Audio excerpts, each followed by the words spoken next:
Hello, historians. In the preview, you learned about the Pentagon Papers and the heated debate over whether the media could publish government secrets. Well, that was just the opening act to a decade of crisis. So, I hope you like dramas, intrigue, and scandals at the highest levels of power. Because we have a whopper of a story for you. We call this one Watergate. Ring any bells? Maybe you remember something about a midnight break-in of a major political party's offices, secret recordings of scandalous plots, a president resigning in shame? Sounds mysterious, but don't worry. Today we're going to fill in the blank spots. By the end of the story, you will be an expert on Watergate, wowing friends and family at the dinner table. So, grab a front row seat. It's time to get started.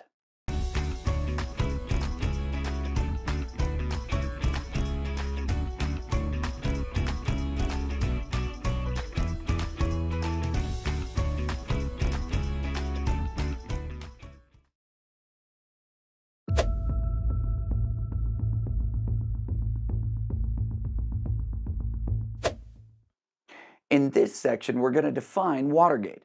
We will use this information to create our definition at the end of the section. But first, let's set the scene. The year was 1972. Disco balls glittered on dance floors, bell-bottoms were in fashion, and Kiss dominated the airwaves. In the political arena, President Nixon was leading the presidential race. Then, that summer, a bombshell dropped. 5 men were caught breaking into the Democratic headquarters using sophisticated technology. They were trying to plant these listening devices in the offices, and the President of the United States was connected to the break-in. The Washington Post, fueled by information from their mysterious source known as Deep Throat, published a series of articles that catapulted the scandal into the public eye. These stories gradually peeled back the layers of Nixon's involvement and his attempts to cover up his administration's role in the break-in. His actions after the break-in spiraled into the nation's most notorious political scandal, Watergate. Now, let's boil this down to a clear definition. Watergate was a major political scandal that connected President Nixon to a break-in at the Democratic Party's headquarters, as well as the efforts to cover up his administration's involvement. Be sure to jot down a definition for Watergate in Section 1 of the guided viewing in a PDF. Now that we have a good foundation, let's delve deeper into the scandal that shook the nation to its core.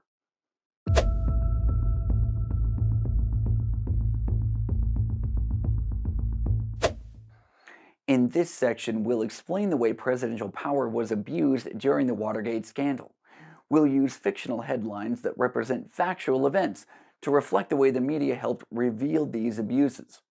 After each headline, we'll put some key information on the screen that you can write down in Section 2 of the guided viewing.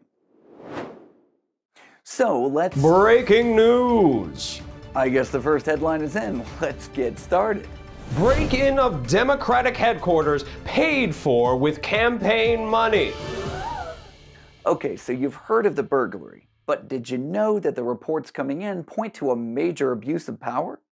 One of the burglars of the Democratic headquarters was associated with Nixon's campaign, and Nixon's campaign money had been used to pay for the break-in. Nixon must think he's running the mafia rather than a country. Nixon's aide claims the president was part of a cover-up. You've probably never heard of John Dean. He was the first White House staffer to start spilling the beans about Nixon's abuse of power. According to Dean, the president tried to use the CIA to pressure the FBI to close their investigation into the break-in. Ouch! This was a major blow because it revealed that Nixon used his presidential power to try to stop the investigation of a criminal act. Talk about an abuse of the president's office. Justice Department loses leadership in the Saturday Night Massacre. This shakeup of the executive branch has been mostly forgotten. The Justice Department's job is to investigate and prosecute all crimes, even those of the government.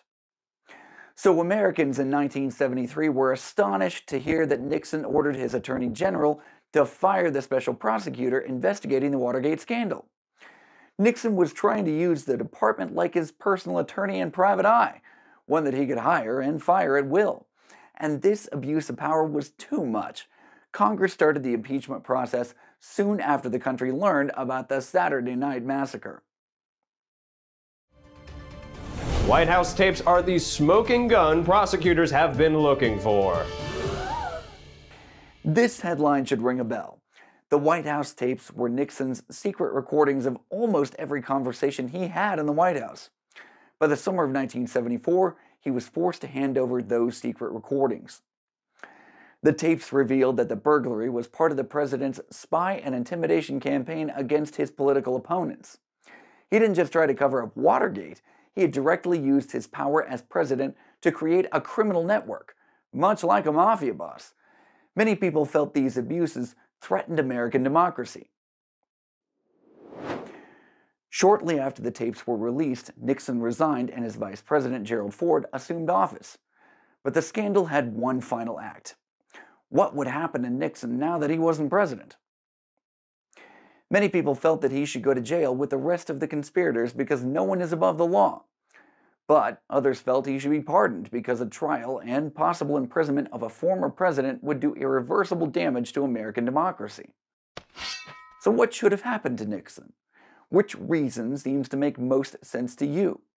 Check out the guided viewing to jot down your thoughts.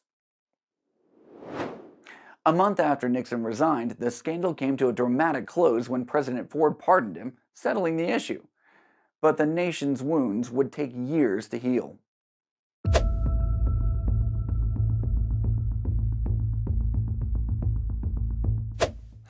In Section 3 of the PDF's guided viewing, locate the 4 boxes with icons representing Watergate's impact on American society.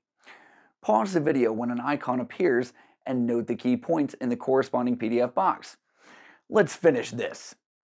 For almost 2 years, headlines brought the president's abuse of power, corruption, and criminal behavior to the doorstep of millions of Americans. The reporting on Watergate had confirmed a suspicion held by an increasing number of Americans. The government could not be trusted because its officials, even at the highest office, could abuse their power, lie to the public, and break the law without facing any consequences. Americans did not just distrust the government, many were outraged by Ford's pardon of Nixon. Americans believe that no one is above the law. This is a basic principle of American democracy. Republicans, Democrats, and independents alike were upset and let down by the failure and lack of justice. More and more people began to feel that the government did not work for the people, and at times was even against them. This us versus them attitude was reflected in lower voter participation in the elections that followed Watergate. However, there were some positive effects as a result of the scandal. For starters, Congress immediately passed a number of reforms to make the government more transparent and accountable. For example, the Presidential Records Act designated White House records as public property, and the Freedom of Information Acts were changed to strengthen the people's ability to get government information. Without the Washington Post's investigation, Watergate would have been swept under the rug. This demonstrated the need for an independent press in a democratic society. Like the Pentagon Papers, the media coverage of Watergate exposed government views and abuses that led to much-needed reforms.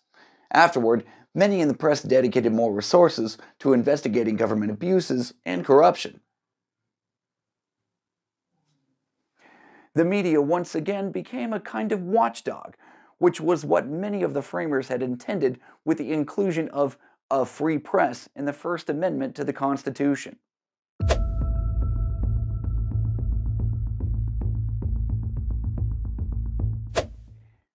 Well, we're midway through the unit, and it's already been a roller coaster. By 1975, Vietnam was reunited under a communist government. The U.S. economy was in the dumps, and many had come to believe the president was a crook. But every story has its heroes, and the 1970s were full of people who were willing to risk their lives, reputations, and careers in the pursuit of fairness and justice. After all, history is made by people just like you and me. Hey.